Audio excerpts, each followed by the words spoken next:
नमस्कार दोस्तों, मेरा नाम शेफ धीरज है।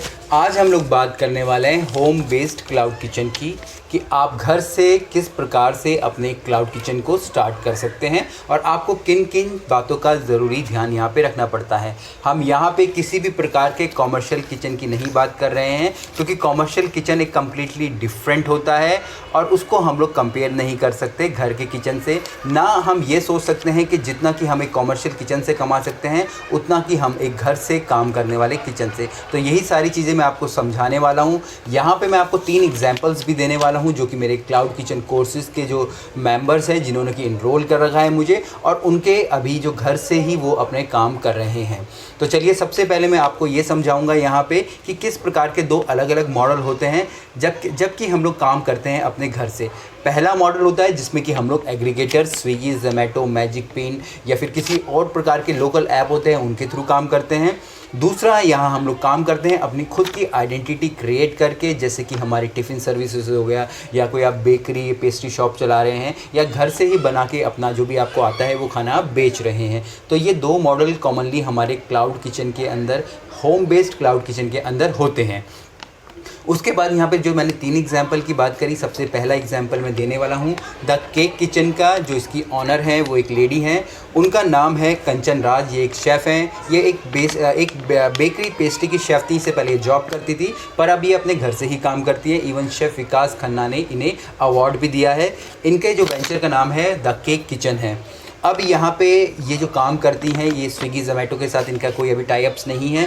जो भी ये काम कर रही हैं वो अपने घर से ही कर रही हैं, और जो इनके क्लाइंट्स हैं वो इनके जो आजू बाजू के जो लोग रहते हैं वही है। ये यहाँ पे उनको केक्स बनाती हैं, कुकीज़ बनाती हैं। इसके अलावा इन्होंने अपना ऑनलाइन मॉडल भी डेवलप करके रखा है, जहाँ पे ये ऑनलाइन क्लासेस के थ्रू जो स्टूडेंट्स हैं उनको भी सिखाती है, उनकी क्वेरी का भी सॉल्व करती है। इनका काम भी काफ़ी अच्छा चल रहा है। बाकी ये स्विगी जोमेटो से भी टाई अप्स इनके होने वाले हैं। दूसरा मैं यहाँ पे ले रहा हूँ एग्जाम्पल, वो है पंजाबी किचन का। ये नवी मुंबई में है। ये मिस्टर राजेश मदान और उनकी वाइफ मिलके चलाती हैं। ये पहले अपने घर से ही काम करते थे। जिन भी लोगों को जानते थे उनको ये टिफ़िन सर्विसेज या अपना जो घर से बना हुआ खाना, मैं लोगो भी लगा दूंगा, सर्व करते थे। अब इन्होंने यहाँ पे जोमेटो के साथ भी टाई अप्स कर लिए हैं और ये अब दोनों मॉडल पे काम कर रहे हैं। और इनका जो घर है ये 7th फ्लोर पे है। ये 7th फ्लोर से अपनी जो सर्विसेज हैं स्विगी जोमेटो को सर्व कर रहे हैं। तो जिनके भी घर बड़ी बिल्डिंग्स में हैं या बड़े फ्लोर्स पे हैं तो वो भी कर सकते हैं। यहाँ पे मैं यही बताना चाहता हूँ। तीसरा मैं यहाँ पे ले रहा हूँ शेल टिफ़िन सर्विसेज का। ये दिल्ली NCR में है। इसके जो ऑनर हैं वो है अभिनव इसके जो ऑनर हैं। और ये स्विगी जोमेटो के साथ इनके कोई टाई अप्स नहीं है। इनका जोमेटो पे पेज ज़रूर है। इनकी टिफ़िन सर्विसेज है, साथ साथ ये पीजी भी चलाते हैं। तो सेम खाना जो ये पीजीज़ में देते हैं, सेम खाना वो एज ए टिफ़िन सर्विसेज भी बाकी क्लाइंट्स को देते हैं। व्हाट्सअप बिज़नेस ऐप के थ्रू ये अपना बिज़नेस करते हैं। तो ये 3 अलग अलग मॉडल्स मैंने आपको बताए। तो आप भी इस तरीके के मॉडल या इस तरीके से मिलते जुलते मॉडल कर सकते हैं। अब हम लोग बात करते हैं हमारे घर से स्टार्ट किए जाने वाले किचन की, तो यहाँ पर यही ध्यान रखना होता है कि यहाँ पे आपको अपनी सेफ्टी सिक्योरिटी का ध्यान रखना पड़ता है। क्योंकि जब भी जोमेटो या स्विगी या किसी भी प्रकार के एग्रीगेटर्स आपके पास आते हैं, जो कि आपके घर से खाना लेने आते हैं, जब आप अपना किसी के घर खाना देने जाते हो that is okay part, but जब आपके घर में कोई आता है तो यहाँ पे आपको सावधानी बरतनी पड़ती है। अगर आप स्टार्ट कर रहे हैं तो प्लीज़ अपने घर में एक कैमरा ज़रूर लगा लीजिए अपने गेट पे, ताकि कभी कुछ ऐसा हो जाए तो आप लोग एटलीस्ट उसको ट्रैक कर पाएँ कि कौन आया था, कौन गया था, ताकि उसके जो फेस जो यहाँ पे वो डिटेक्ट हो पाए। दूसरा, आपको किन चीज़ों का ध्यान रखना है आपको मैं वो बताता हूँ।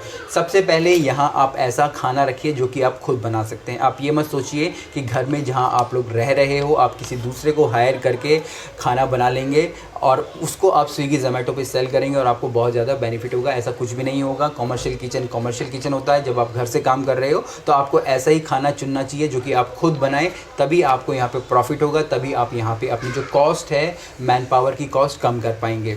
दूसरा, यहाँ पे जो आपके मेन्यूज़ होने चाहिए वो बहुत ही सिंपल और स्मॉल होने चाहिए। आपको कोई भी ऐसे लंबे चौड़े मेन्यू नहीं रख लेने हैं जहाँ पे कि आप कंट्रोल नहीं कर पाओ। हमारे घर में ज़्यादा से ज़्यादा 4 रेंजेस या 6 रेंजेस के बर्नर होते हैं। अगर ज़्यादा ऑर्डर आए तो हम लोग नहीं कर पाते हैं, या हमारी बहुत सारे ऑर्डर अलग अलग प्रकार के हम लोग मेन्यू बना लेते हैं, फिर अलग अलग प्रकार के ऑर्डर्स हमारे पास आते हैं तो हम उसको हैंडल नहीं कर पाते। तो कोशिश कीजिएगा आपका मेन्यू सिंपल रखिए, स्मॉल रखिए, ताकि आप अच्छा खाना दे पाएँ। क्योंकि जो भी आपसे ऑर्डर कर रहे हैं उसे मालूम है कि वो वो एक घर से बने हुए किसी क्लाउड किचन से ऑर्डर यहाँ पे कर रहा है। उसके बाद हमेशा आपको ये ध्यान रखना है कि आपको प्रिंटिंग के ऊपर बहुत ही कम पैसा खर्च करना है। आपको अपनी कस्टमाइज़ पैकिंग के ऊपर कभी नहीं जाना है। हमेशा हम लोग बाकी आप देखते होंगे, आप लोग वेबिनार्स अटेंड कर रहे हैं जहाँ पे आपको बताया जा रहा है आपको ढेर सारे अपनी प्रिंटिंग्स करा लेनी है, अपनी ब्रांडिंग करनी है, पर एक्चुअल में ग्राउंड लेवल पे कुछ भी ऐसा नहीं चलता है। आपको कोई नहीं जानता है, आप कितनी भी अच्छी ब्रांडिंग करवा लीजिए, आपको जब आप ब्रांडिंग कराते हो, अपनी पैकेजिंग कराते हो, मेरा जो कहने का मेरा मतलब था, तो वही चीज़ें आपको 22 से 25 रुपये की पड़ने लग जाती है एक बॉक्स की, जब आप एक कस्टमाइज प्रिंटिंग कराते हो। वही जब आप लोग सिर्फ नॉर्मल जो पैकेजिंग बिकती है वही यूज़ करते हो और अपने स्टिकर छपवाते हो, तो एक स्टिकर आपको 35 से 40 पैसे का पड़ता है, जो कि बहुत ही चीप पड़ता है, बहुत ही अफोर्डेबल होता है और आपके हिसाब से बिल्कुल ठीक होता है। क्योंकि जब हम लोग होम बेस्ड क्लाउड किचन की बात कर रहे हैं तो हम लोग बात कर रहे हैं कि हमें कम से कम पैसों में अपना स्टार्टअप करना है। तो हमेशा स्टिकर्स के ऊपर जाइए, कभी भी अपनी कस्टमाइज प्रिंटिंग नहीं करवाइए। इसके अलावा आपने, जैसे कि मैंने आपको पहले 2 मॉडल बताए, आप एग्रीगेटर्स के थ्रू या अपने खुद की ब्रांड के थ्रू आप लोग स्टार्ट कर रहे हैं तो आप यहाँ पे हमेशा आपको अल्टरनेटिव तरीका अपनाना है। अगर आप एग्रीगेटर्स के साथ ही काम करना चाहते हैं तो आपको हमेशा कोशिश करनी है कि आप दूसरे अपनी ओन ब्रांड या अपनी ओन आइडेंटिटी के थ्रू भी बिज़नेस करें, अपने आजू बाजू के लोगों को भी यहाँ पे अपना बेचना शुरू करें। या फिर आप अब सिर्फ अपने आजू बाजू के लोगों को बेच रहे थे या अपनी कम्युनिटी के अंदर बेच रहे थे, तो आपको ये कोशिश करनी चाहिए कि आप लोग स्विगी और जोमेटो के प्लेटफॉर्म पे आके भी काम करें। तो आपको हमेशा अपने बिजनेस डेवलपमेंट के ऊपर यहाँ पे काम करना चाहिए। उसके बाद जो नेक्स्ट पॉइंट है कि आपको कभी भी एक मेन्यू पे स्टक नहीं हो जाना है। आपको हमेशा अपने मेन्यू को चेंजेस करते रहना है, अपनी रेसिपीज़ को बदलते रहना है। इससे हमेशा आपके मेन्यूज़ में नयापन रहेगा, फ्रेशनेस रहेगी और कस्टमर आपके पास हमेशा जुड़े रहेंगे। ये नहीं कि आप घर से खाना बना के बेच रहे हो तो आप कई सालों तक एक ही मेन्यू रखिए। आप महीने में कुछ ना कुछ आइटम्स हटाइए, बढ़ाइए, देख के कि पुराने वाले आइटम नहीं चल रहे हैं तो आपको नए आइटम डालने चाहिए। इसके बाद जो नेक्स्ट पॉइंट है वो है हमारे पोर्शन साइज़ का। आपको हमेशा पोर्शन साइज़ कंट्रोल करके देने हैं। जब हम लोग घर से टिफ़िन का काम करते हैं तो हम लोगों को भर के खाना देते हैं और वही एक जनरल टेंडेंसी होती है। पर जब आप ऑनलाइन काम कर रहे हैं तो आपको ध्यान रखना है कि आपको अपने पोर्शंस कंट्रोल करके रखने हैं। आपको हिसाब से देना है, आप बेहिसाब खाना मत दे दीजिए, क्योंकि जब हम लोगों को ज़्यादा खाना भी देते तो लोगों को लगता है यार ये मुझे ज़्यादा क्यों दे रहा है, क्या इनका खाना ख़राब तो नहीं होने वाला था, इसी कारण इन्होंने मुझे ज़्यादा खाना दे दिया। तो आपको यहाँ पर ये बातें भी ध्यान रखनी है। इसके बाद मैं बात करूँगा किन लाइसेंस की आपको आवश्यकता पड़ती है। आपको बेसिकली यहाँ पे फसाई चाहिए होता है। जीएसटी नंबर कंपलसरी नहीं है, अगर आप लेंगे तो ज़्यादा अच्छा रहेगा। उसके बाद आपको मेन्यू की ज़रूरत पड़ती है और आपको अपनी अकाउंट डिटेल्स देनी पड़ती है। साथ साथ आपको अपना पैन कार्ड नंबर देना पड़ता है, अगर आप देना पड़ता है, और आपको अपनी अकाउंट्स की डिटेल जैसे कि मैंने आपको बता दिया। तो यही सारी चीज़ें आपको देनी पड़ती है स्विगी जोमेटो से टाई अप करने के लिए। बाकी आप घर से काम कर रहे हैं, टिफ़िन का काम कर रहे हैं, तो आपको ये सारी चीज़ों की ज़रूरत भी नहीं पड़ती है। तो यही सारी चीज़ें आज आपको मैंने बताई कि अगर आप घर से काम कर रहे हैं तो आप किन मॉडल्स पे काम कर सकते हैं और किन चीज़ों का आपको ध्यान रखना है। इसके अलावा आप मेरे पेड प्रोग्राम्स भी ले सकते हैं, जो कि स्पेशली मैंने क्लाउड किचन के लिए ही बनाए हैं।